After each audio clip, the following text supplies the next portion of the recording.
हाय दोस्तों, नमस्कार। मैं अपने यूट्यूब चैनल पे आप सबका स्वागत करती हूँ और एक गारी की सुनारी ये गीत आप लोग को कैसी लगी कमेंट बॉक्स में बताना।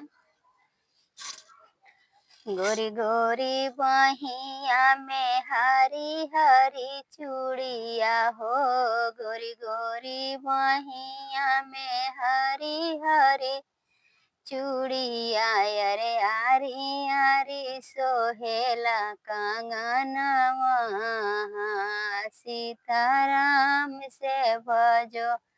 हाँ जी, आरी आरी सोहेला कंगनवा, हाँ सीताराम से भजो।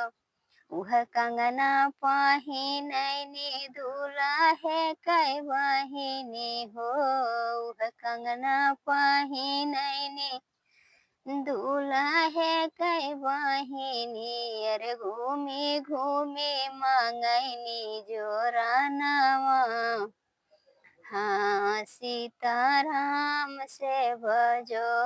हाँ जी, घूमी घूमी मंगैनी जोरानवा, हाँ सीताराम से भजो।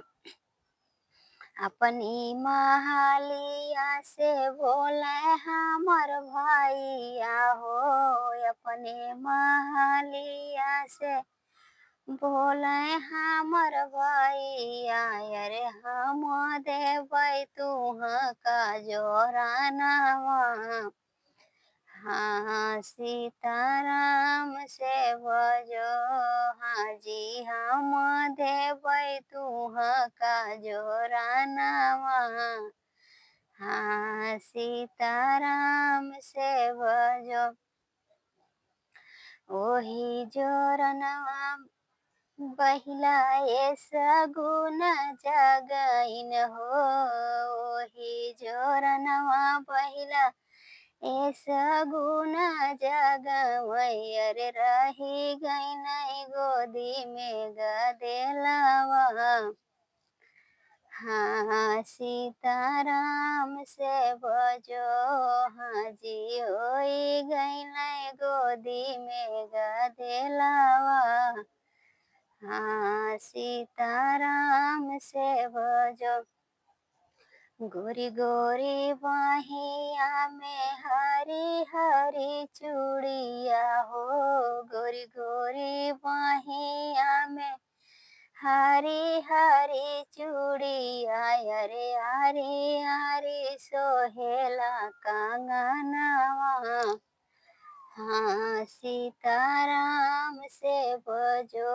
हाँ जी, आरी आरी सोहेला कंगनवा, हाँ सीताराम से भजो। वह कंगना पहिनै कुलवरती हावन के वाहिनी हो, वह कंगना पहिनै कुल बरती हवन के वाहिनी, अरे घूमी घूमी मंगैनी जोरानवा, हाँ सीताराम से भजो। हाँ जी, घूमी घूमी मंगैनी जोरानवा, हाँ सीताराम से भजो। अपनी महालिया से बोले हमर भैया हो, अपने महालिया से बोले हमर भैया, अरे हम देबै तुहाँ का जोरानवा, हाँ सीताराम से भजो। हाँ जी, हम देबै तुहाँ का जोरानवा, सीताराम से भजो। अरे ओही जोरनवा बहिनी ये सगुन जोगइन हो, ओही जोरनवा बहिला ए सगुन जोगइन, अरे रही गए गोदी में गदेलवा, हाँ सीताराम से भजो, अरे होई गए गोदी में गदेलवा, हाँ, सीताराम से भजो। तो कैसी लगी ये गारी गीत कमेंट बॉक्स में बताना आप लोग। अंधेरा हो गया है और छत पे बैठी हूँ मैं, वीडियो बना रही हूँ। तो जैसा भी लगा ये गाना कमेंट बॉक्स में आप लोग बताना, और जिसको मिलना रहेगा नंबर है कमेंट डिस्क्रिप्शन में, संपर्क कर लेना आप लोग।